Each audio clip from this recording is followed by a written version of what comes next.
नमस्कार, माझ्या ब्लॉगमध्ये तुमचं स्वागत आहे.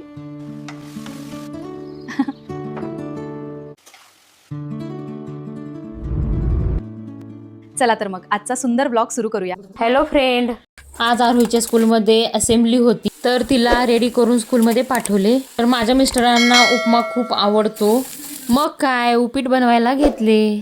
त्यात शेंगदाणे, कढीपत्ता, हिरवी मिरची, कांदा, कोथिंबीर, हळद आणि चवीपुरतं मीठ टाकून व्यवस्थित फ्राय करून त्यामध्ये मी पाणी टाकलं. त्याच्याला आता उपीट आलेले उपमा तयार आहे. त्याला आम्ही उपीट म्हणतो. तुमच्याकडे काय म्हणतात हे सांगा कमेंट करून.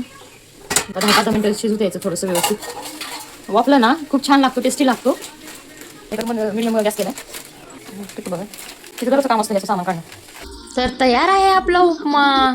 ते आम्ही दोघांनी उपमा खाल्ला. कसा वाटला डान्स माझा कमेंट करून नक्की सांगा. आणि हो, कुठे जाताय? आता चहा येतोय, या चहा प्यायला. आणि खूप दिवसांनी आम्ही एकत्र चहा पिला. चहा म्हणून आज किट्टूला कपामध्ये दूध दिलेलं. तर तुम्ही निवृत्ती महाराज यांचे कीर्तन ऐकला असाल तर खरंच कॉमेडी आहे. मी खूप हसलो. अरे देवा, दूध फाटलं की. त्याचं पाणी काढून आहे ना, त्याचं पाणी आटलेलं आहे तर त्याच्यात थोडीशी साखर टाकायची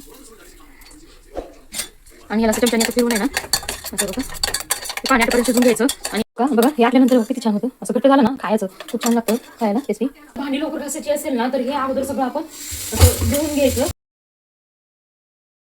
यामुळे आहे ना लवकर भांडी होतात. तर त्याच्यामध्ये सगळं खरकट आहे ना ते निघतं ना. आणि बेसिन तेलकट असतं ना तर हे आधी घासून घेऊन त्याला धुवायचं आणि आता भांडी घासून बेसिनमध्ये टाकायचं एक आणि लवकर धुता पण येतात. हे बघा मी असंच घासते त्यामुळे लवकर भांडी होतात. आणि हे म्हणजे प्लांट आहे. मी असं त्याचं आहे ना डेली पाणी चेंज करून असं ठेवायचं आणि याला मुळा पण आले ते बघा. आणि ही प्लास्टिकची बॉटल आहे तर त्याचं मी पेंट लावून असं DIY बनवलं डिझाईन बघा. आणि इथं पण असं कट मारलेलं आहे. म्हणून मी तुम्हाला शेअर केलं नाही आहे कारण ही व्हिडिओ बनवण्याच्या अगोदरच मी बनवलेला आहे. तर मी नेक्स्ट टाइम जेव्हा मी बनवेल ना तुम्हाला मी शेअर करेन. छान दिसतं असं. आणि हे विंडोमध्ये ठेवले माझ्या. त्यासोबत आज मी पांघरायची चादर, गोधडी आणि सोफा कवर, बेडशीट मला धुवायचीच होती तर म्हटलं चला धुवून टाकू. एकदा मशीन लावली की बरं पडतं. ते आरूच्या स्कूल बॅगमध्ये बघा कचरा. ते बेडशीट आतमध्ये घुसवताना ना मला हातच माझा चमटला. मग मी एक आयडिया केली कंगव्यानं त्याला मी खोचून घेतलं. असं करायचं आहे.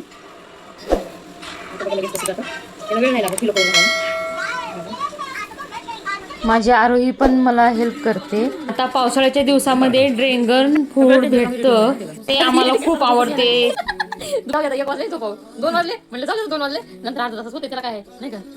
आणि काय आवाकाडा काय आवाकाडो. किट्टू तिच्या छोट्या छोट्या पावलांनी आम्हाला इथं जेवायला ना प्लेट आणत होती. आजच्या पुरते एवढेच. तर मी माझा व्हिडिओ इथेच एंड करते. व्हिडिओ आवडला असेल तर लाईक, शेअर, सबस्क्राईब नक्की करा. पुन्हा भेटूया नेक्स्ट ब्लॉगमध्ये. तोपर्यंत बाय.